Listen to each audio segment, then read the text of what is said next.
address for the President of Turkey in New York not too long ago. Please let us all welcome Sheikh Siraj Wahhaj.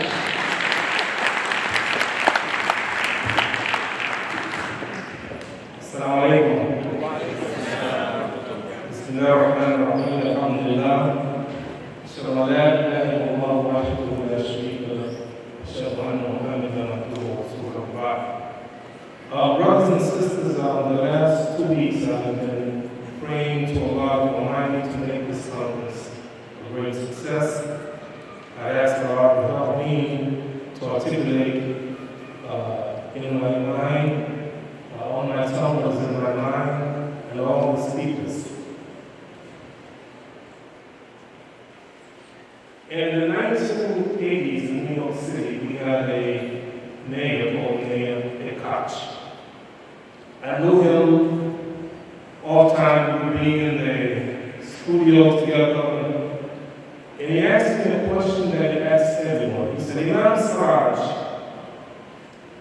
how are you doing? And I think that is a fair question. Every imam, every director of school, heads of organization must ask the question, how are you doing? And I would suggest this afternoon that we ought to be concerned about 4 things. Number 1, ourselves. Nafsi. How am I doing compared to years ago? Am I getting closer to Allah further from Him? I was at Reagan Airport in Washington, D.C. at the U.S. Air, sitting at my gate during the month of Ramadan, and I'm sitting reading the Quran, and a man comes next to me and said, is that the Quran you're reading? I said, yes, sir. He said, I used to read the Quran. He said, is this the month of Ramadan? I said, yes. He said, are you fasting? I said, yes. He said, I used to fast. And then he said, I used to be a Muslim. So I closed my Quran and I began to talk to him. I asked him the question, what happened? He said, I became angry with Allah. So we spoke and we spoke until they announced that my flight was ready to take off. And I got up and said, sir, I have to go now. My flight is about to take off. He said, I work here and that plane won't move until I tell it to move. Sit down. I said, yes, sir. And I sat down. Why? Because I knew he needed to talk to someone. And we spoke until it was time for me to go. I feel Allah knows best. That day he came back to Allah. Allah knows best. So number 1, we have to be concerned about ourselves. Are we better off now than we were years ago? Number 2, our family. It's not good enough just to be concerned about yourself, but your family, your wife, your children, your grandchildren. How are they doing? Number 3, the ummah. The Prophet ﷺ raised his hand and said, Allahumma ummati, ummati wa baka. Oh Allah, my ummah, and he began to cry. And Allah told Jibril, idhab ila Muhammad fa as'alhu ma yukika. Go down and ask Muhammad, why is he crying? And he's crying because of the ummah. Are you crying because of the ummah? Are you crying because of the Muslims in Kashmir, the Muslims in Yemen, the Muslims in Syria? Are you crying about the Muslims in Palestine? Are you crying about the Muslims in China? Are you crying about the Muslims in Burma? You have to be concerned about the ummah. Number 1, ourselves. Number 2, our family. Number 3, the ummah. Number 4, and this is the one many of us miss. We must be concerned about the people, the non-Muslims in society, and let me tell you why. All you got to do is go back. And the Prophet, peace and blessing be upon him, that said that Allah will call Noah and his people on Yom al-Qiyamah and ask Noah, did you deliver the message? He said, yes. And Allah will ask the people, did he deliver the message? And they will say, no one came to us. And then Allah will say to Noah alayhi salatu wasalam, who will be a witness for you? He said, Muhammad wa ummatahu. Muhammad and his ummah, and we will bear witness for him. So we have to be concerned about the people. Presidential candidate Bernie Sanders recently had a heart attack. And he said, and I never forget this in an interview at CNN, he said, I should have paid more attention to my symptoms. I should have paid more attention to my symptoms. Now, I don't know about you, I have the most positive doctor in the world. Whenever I go see him, I say, Mr. Wahhaj, your heart is good. Your blood pressure is good. Everything is good. And he makes me feel real good. Wallahi, I can't wait to go see him once a year. But I don't know if you're like me. I'm like this, doctor, give it to me straight. Do you want me to say how good you are or give it to you straight?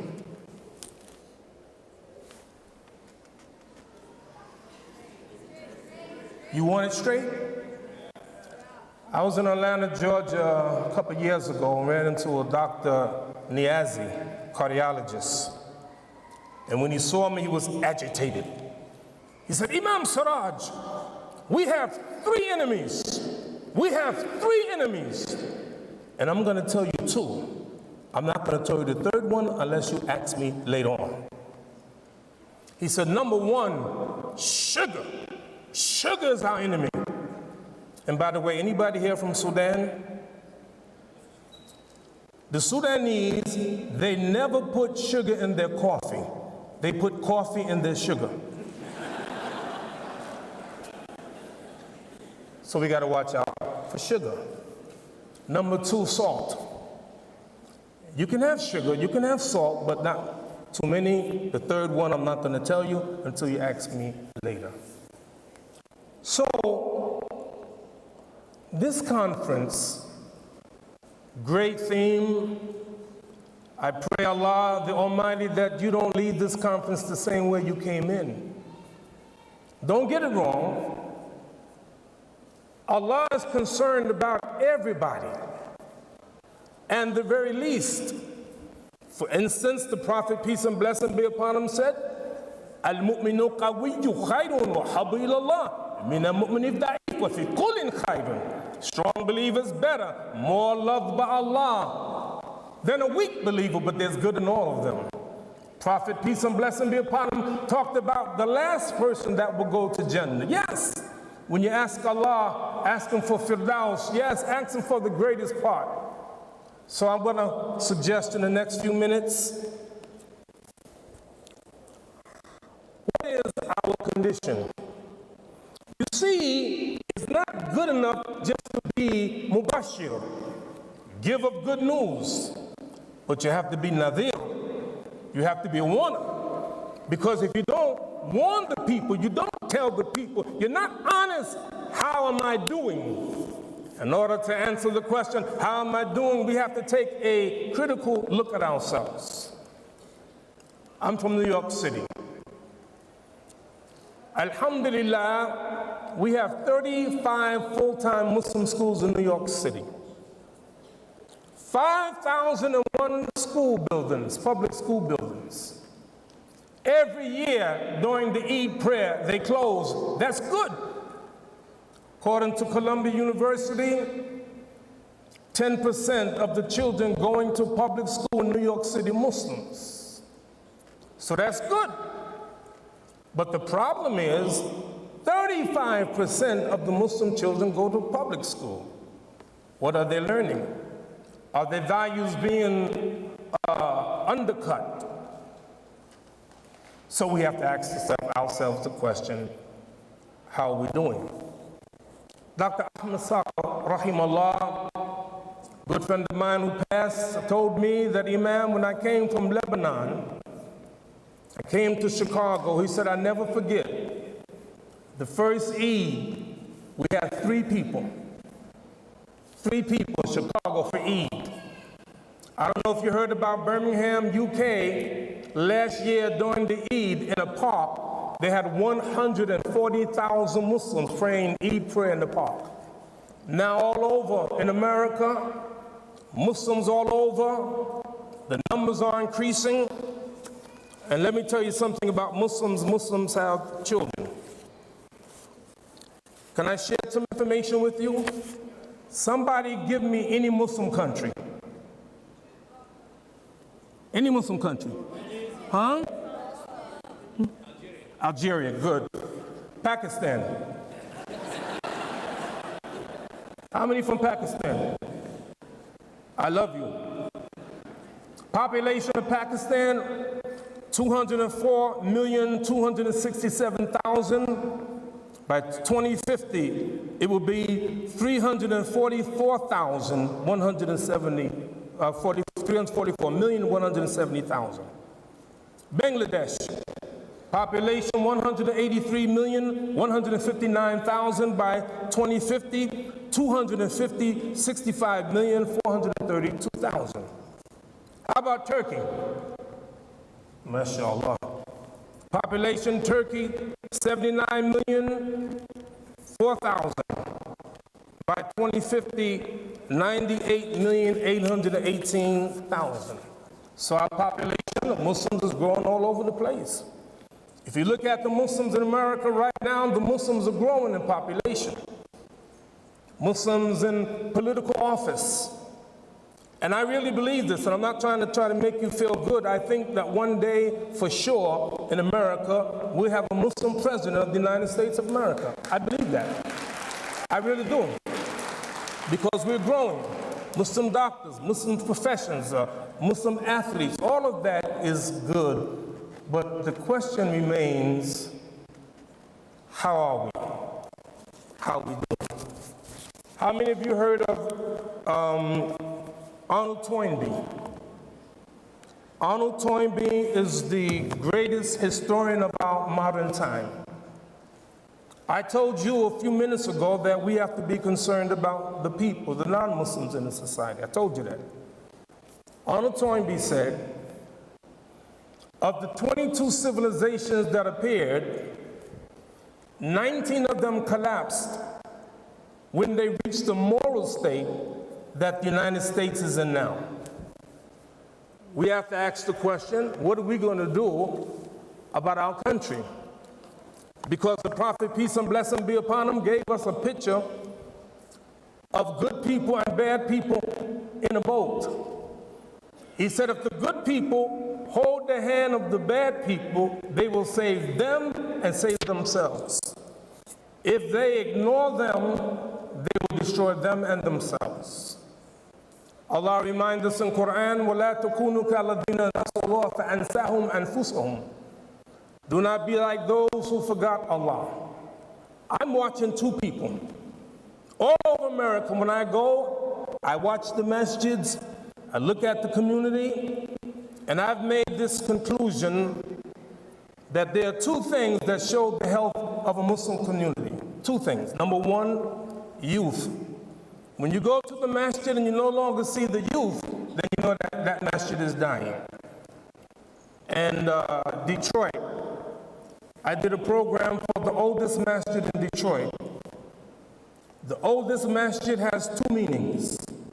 Number one, it means the first masjid in Detroit, and that masjid, the first masjid. But it also means this: the people in the masjid are old. They call this masjid the geriatric masjid. The average age of the worshipers in that masjid, 80 years old. We're the youth. And so we have to make sure that we are concerned about the youth, have youth directors and youth programs, because if you don't have the youth, your masjid is dying. And all the prophets were concerned about those coming after them. Yaqub said, what will you worship after me? I'm not just concerned about me, I'm concerned about my children and my grandchildren and my great-great-grandchildren. We must be concerned and must be concerned about the people. Number two, some of you may not agree with this, But if you study the companions of the Prophet, peace and blessing be upon him, you will learn that one of the greatest signs of the health of a community is the converts or reverts. Go look at those who followed the Prophet, peace and blessing be upon them, upon them. Almost all of them converts or reverts. And when we have in the masjid, not going out, not giving dawah, not calling the people, not being examples to the people, then the society die. And then you will find out that those ills of the society, if we don't take care of them, soon they'll be in the masjid. So brothers and sisters, I close with this. I want to read something to you. And I bet you cannot tell me who said this. Listen carefully.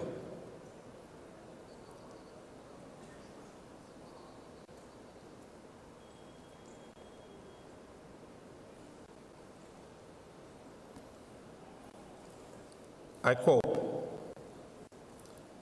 "Added to this internal confidence was the fact that Muslims enjoyed outstanding success during their first 6 or so centuries.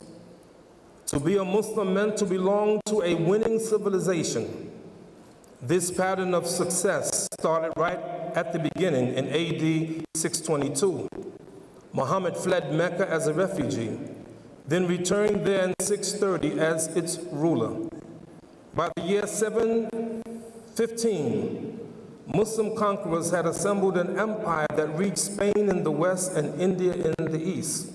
Muslims boasted some of the most powerful armies, the highest standards of living, the best health, the most impressive rates of literacy, and the most impressive scientific and technical advances. In the words of Martin Kramer, an historian who said, had there been Nobel Prizes in 1,000, they would have gone almost exclusively to the Muslims." You have any idea who said this? This statement that I just made, do you have any idea who said that? A man named Daniel Pipes. Look up Daniel Pipes, one of the adversaries of Islam, but yet he admitted it. And now the question is, will we get back to that? Get back to our roots, get back to the Islam. I'll ask you a question. You know, all the youngsters, raise your hand.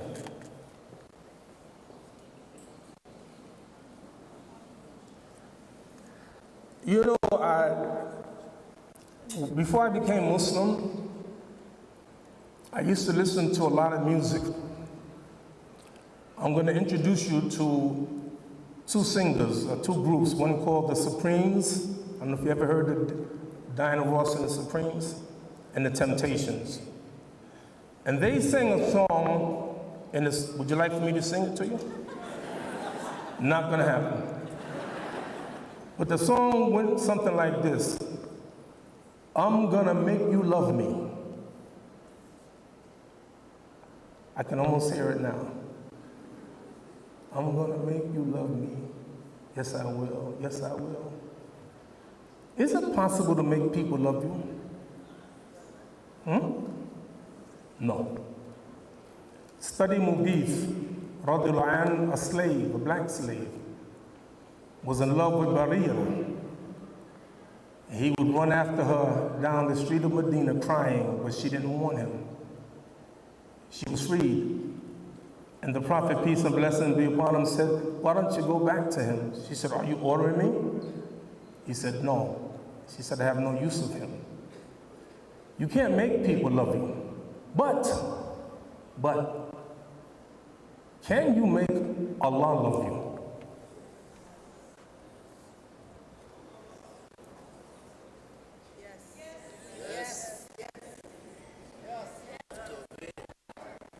Absolutely. I give you 2 proofs. The Prophet, Allah subhanahu wa ta'ala said in the Quran, قُلْ إِن كُنْتُمْ تُحِبُّونَ اللَّهَ فَاتَّبِعُونِ يُحْبِبْكُمُ اللَّهُ وَيَغْفِرْ لَكُمْ ذُنُوبَكُمْ وَاللَّهُ غَفُورٌ رَحِيمٌ. Say, if you really love Allah, follow me, Muhammad Prophet alayhi salatu wasalam, follow his sunnah, be like him, Allah will love you. So all you got to do. And look at the dua of Dawood alayhi salatu wasalam. Oh Allah, inni as'aluka min hubbika. I ask you for your love and the love of those who love you, and a deed that will make you love me. And did not the Prophet, peace and blessing be upon him, said, Ahabu salat ilallah salatu Dawood, wa habu siyam ilallah siyamu Dawood. The most beloved prayer to Allah is the prayer of David, and the most beloved fast to Allah is the fast of David. Do good deeds, Allah will love you. May Allah bless you. Assalamu alaikum.